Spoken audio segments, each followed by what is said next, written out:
જે રીતના ગઈકાલ 13 તારીખે જે હત્યાનો બનાવ થયો હતો, પરંતુ પોલીસે પણ ગણતરીના કલાકમાં આરોપીને પકડી લીધા હતા. હાલ જે 2-3 આરોપી ફરાર છે એની ખાતે સમાજ લોકો બધા અહીંયા એકઠા થયા હતા. શું રજૂઆત શું હતી?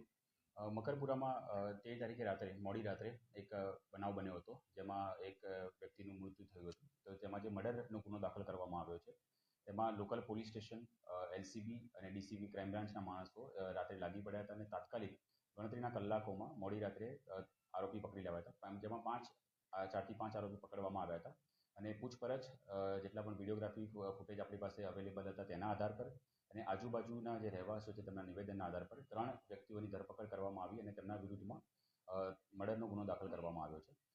અત્યારે ફેમિલીની જે રજૂઆત છે તે પ્રમાણે જે એમની જે બાજુમાં જે મરણ જનાર જે વ્યક્તિ છે તેમના જે ભાભી છે તેમણે જે અમુક આક્ષેપો જે નામ આપ્યા છે તેમના વિરુદ્ધ પણ આપણે પોલીસ તપાસ ચાલુ છે. જે મરણ જનાર છે એનું પોસ્ટમોર્ટમ પેનલથી કરવામાં આવ્યું છે, જે મેજિસ્ટ્રેટની હાજરીમાં અને વિડીયોગ્રાફી સાથે કરવામાં આવ્યું છે. તો પોસ્ટમોર્ટમનો રિપોર્ટ આવશે તેને પણ ધ્યાને રાખીને યોગ્ય કાર્યવાહી ઇન્વેસ્ટિગેશન કરવામાં આવશે અને આજુબાજુના સીસીટીવી ફૂટેજ માટે પણ તપાસ ચાલી રહી છે તથા જે રહેવાસીઓ છે જેમણે પણ મોબાઈલમાં વિડીયો ઉતાર્યા છે તે વિડીયો પણ અમે ચેક કરી રહ્યા છીએ. તો ટેકનિકલ આધાર પર અને હ્યુમન જે આજુબાજુમાં નજરે જોનાર સાક્ષીઓ છે તેના આધાર પર યોગ્ય રીતે અત્યારે હાલમાં કાર્યવાહી ચાલુ છે.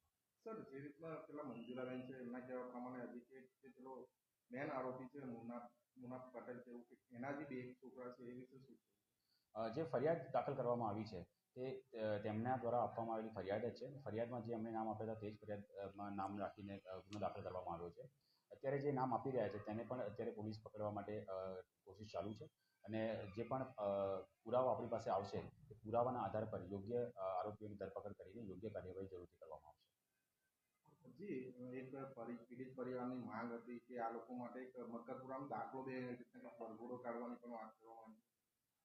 જે રૂટીન જ્યારે પણ કોઈ પણ આરોપીની ધરપકડ કરવામાં આવે છે અને જે જગ્યા પર બનાવ બન્યો હોય છે તે જગ્યાના પંચનામા માટે અને જે રિક્રિએશન ઓફ ક્રાઇમ સીન જે કરવામાં આવે છે તો તે જરૂર જે ઇન્વેસ્ટિગેશનનો જે ભાગ છે, જે પ્રોસિજર છે, સ્ટાન્ડર્ડ ઓપરેટિંગ પ્રોસિજરને ધ્યાને રાખીને એને ફોલો કરવા માટે યોગ્ય કાર્યવાહી કરવામાં આવશે.